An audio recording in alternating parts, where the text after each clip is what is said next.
കാലാകാലങ്ങളായി പാകിസ്ഥാൻ വളർത്തിക്കൊണ്ടുവന്ന ഭീകരർ ഇന്ത്യയിലെ സാധാരണക്കാരായ ജനങ്ങളെ കൊന്നുതള്ളിയപ്പോൾ ഇന്ത്യ ലക്ഷ്യം വെച്ചത് അവരുടെ ഭീകര കേന്ദ്രങ്ങൾ മാത്രമായിരുന്നു. 9 ഭീകര കേന്ദ്രങ്ങളാണ് ഇന്ത്യ തകർത്ത് കളഞ്ഞത്. അതിൽ 100-ലധികം ഭീകരരെയും ഇന്ത്യക്ക് വധിക്കാൻ സാധിച്ചു. ഇന്ത്യയുടെ സൈന്യാധിപന്മാർ നടത്തിയ പത്രസമ്മേളന പ്രകാരം പുൽവാമ ഭീകരാക്രമണത്തിന് പിന്നിലുള്ളവരെയും കാണ്ഡഹാർ വിമാനം റാഞ്ചലിന് പിന്നിലുള്ളവരെയും ഈ ഓപ്പറേഷൻ സിന്ദൂറിലൂടെ ഇന്ത്യക്ക് കൊലപ്പെടുത്താൻ സാധിച്ചു. ഏകദേശം 30 മുതൽ 40 വരെ പാക് പട്ടാളക്കാരെയാണ് അതിർത്തിയിൽ വെച്ച് ഇന്ത്യ കൊലപ്പെടുത്തിയത്.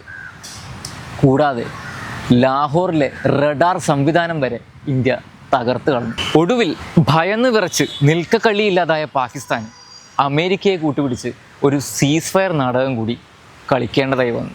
ഇന്ത്യയുടെ ഫോറിൻ പോളിസി പ്രകാരം ഒരു രാജ്യത്തെയും അങ്ങോട്ട് ചെന്ന് ആക്രമിക്കാനോ കീഴടക്കാനോ ഇന്ത്യ താല്പര്യപ്പെടുന്നില്ല. എന്നാൽ ഇങ്ങോട്ടൊരു ആക്രമണം ഉണ്ടായാൽ ഏതൊരു രാജ്യത്തെയും പോലെ തന്നെ ശക്തമായ പ്രതിരോധം തീർക്കാനും തിരിച്ചടിക്കാനും ഇന്ത്യക്കും അവകാശമുണ്ട്.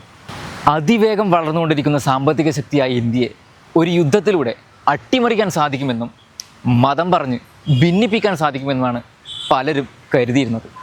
എന്നാൽ അതൊന്നും ഇവിടെ വില പോകില്ല എന്നുള്ള ശക്തമായൊരു താക്കീത് കൂടിയാണ് ഇന്ത്യ ലോകത്തിന് മുന്നിൽ വച്ചിരിക്കുന്നത്.